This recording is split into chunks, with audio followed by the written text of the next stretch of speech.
Morning everybody, how are you? You've just seen my post before, it's a beautiful day. I think it's quite interesting we're here and we're talking about 4 tips to conquer fear and turn it into power. I think there's a tree in here which has actually just been taken down. And if I could use a wee analogy about this tree, it's split right down the middle from its core. Just think this is my core and I'm the tree. And what's happened is when the storm came along, it's caught all the branches above. The branches have grown so much and so round about the actual core of the tree, and so much is loaded onto the core of the tree that when the winds come along, it's caught the branches and it's split the core in two. And I kind of think it's a bit like life and about us as ourself. Morning Anne, morning Louise, morning Francis. It's a bit like us ourselves. We take so much on and we take so much, we can't say no. This is the strong people, they just can't say no. Depressive illness, the curse of the strong.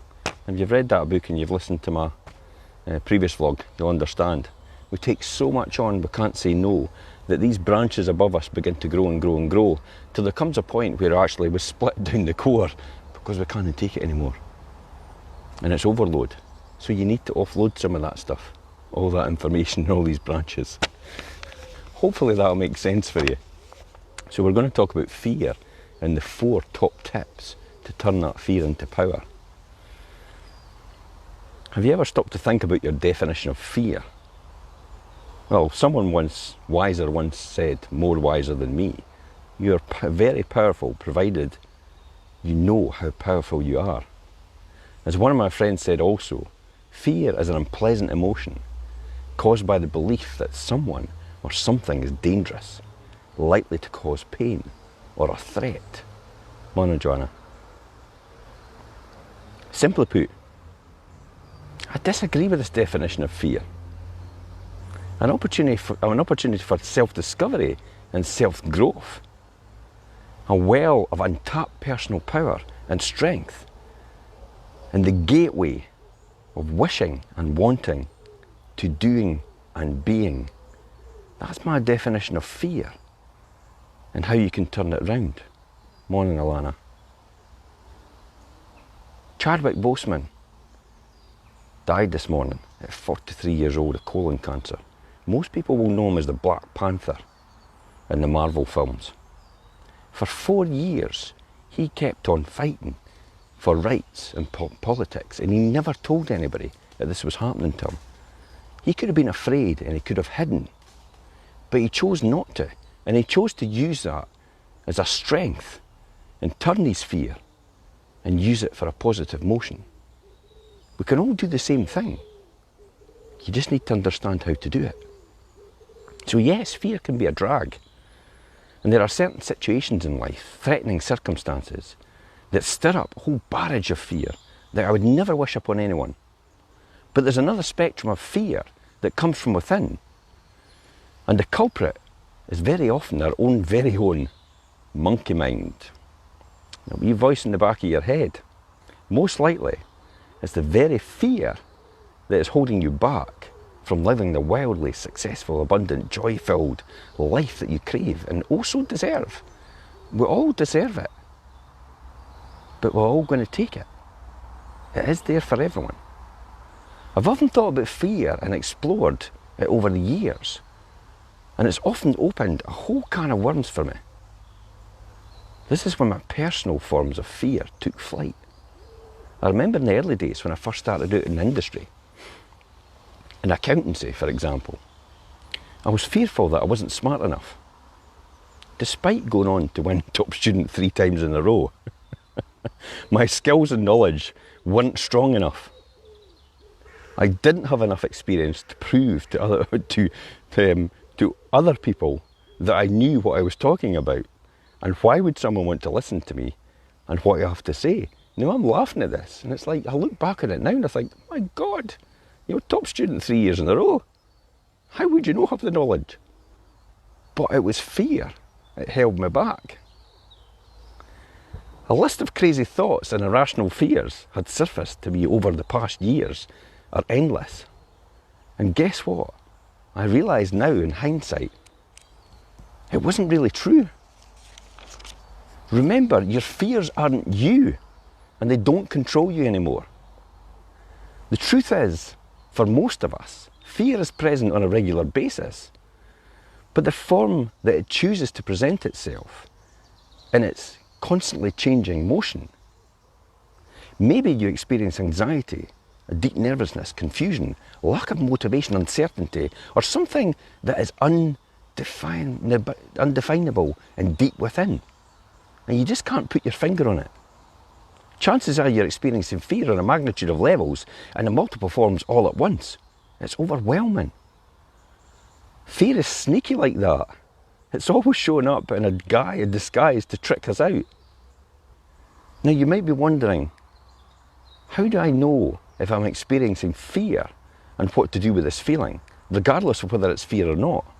Well, the answer's simple. Know that there is fear and there is power. They're two of the same things. Everyone on this planet experiences fear, so you're not alone in this one. But what sets successful people apart from everyone else is their ability to act in the face of the fear. Turning your fear into a power might seem unachievable at first, but here's 4 steps to turn that fear into power. Now, I've got to give you a wee warning here.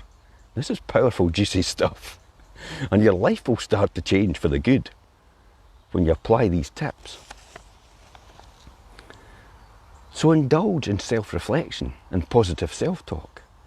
Next time you feel nervous, anxious, afraid or uncertain, I challenge you to dig deep and look what's underneath those feelings. What's causing it? Where's the core issue here? Are you nervous to apply for a job because you're afraid of rejection? What if you don't get the job? Does it mean you're not good enough? And you'll never experience a career success for long? This is quite an interesting one. When I sat in the interviews for The Apprentice, yes, I was interviewed for The Apprentice way back. No, when it was an opportunity to get an investment of 250,000. This was actually to be Alan Sugar's apprentice. So when I was interviewed to this, everybody in the room with me was terrified they would get rejected. And I kept saying to them and consoling them, saying, look, you're just not right for TV, that's all. Because it's a production company, it was interviewing you. Thank God I never got that. I don't know where I'd be today. Working for someone else? Of course, it's not true, but it's far too common to indulge in self-harm talk. In most cases, it comes down to thinking that you're not worthy to experience happiness or success. Be honest with yourself and identify what's at the root of your fear. Now take the negative statement and write down the empowering statement that's is the opposite of the limiting belief. So for example, if your limiting belief is, I don't deserve to experience true success because I haven't worked hard enough, flip it round and write it down and reverse it. I deserve to experience success on my own terms, all while having fun and living in abundance along the way. Say this affirmation out loud every morning and when you get ready to start the day. I tell Julie, she needs to say every morning, Julie, you'll be watching this at some point, and when you get up in the morning, in every way and every day, I'm getting better and better. In every way and every day, I'm getting better and better. And that's all you need to say to yourself. And put wee cards around the room and on your mirror and on your fridge and just remind yourself every single day. So better yet, look at yourself in the mirror and repeat it out loudly 10 times. Sound cheesy? Yeah, maybe it is, but it works. And besides, nobody has to know that you talk to yourself in the mirror. I'm talking to myself right now. Well, I'm talking to you actually. So, the second one, weigh your options. Make the pros and cons of the list of what could actually happen. Have you pursued your passions and vision despite your fear? You choose to maintain the status quo? I mean, these are the two things. So if you pursued your passions and vision despite your fear, what could happen? I bet you a lot of good things could happen. Morning, Louise. Or if you choose to maintain the status quo, what could happen? You are where you are. If you want to change some things in your life, you have to change some things in your life. I'll guess you realise that there are actually more pros to acting in face of fear versus maintaining the status quo. So it's not as scary as you initially thought, right? So my third one is act. I've talked about this all the time. In the face of fear, just go and do it. It conquers everything. Think about running into the water. Oh my God, it's going to be cold. I'll dip my toe in first. And then you go, oh my God, I'm not going in, it's too cold. No, just jump in and start swimming. The arrows are pointing in the right direction. Yes, you can act in the face of fear without the whole world crashing down on you. The next step is to actually do it. Take the very first step in the positive direction. Yes, the first step is often always the hardest, as we just spoke about. Remember to take one step at a time. This is the only difference between people that are successful and people that don't become successful. Is the successful people act on their fear and they do it.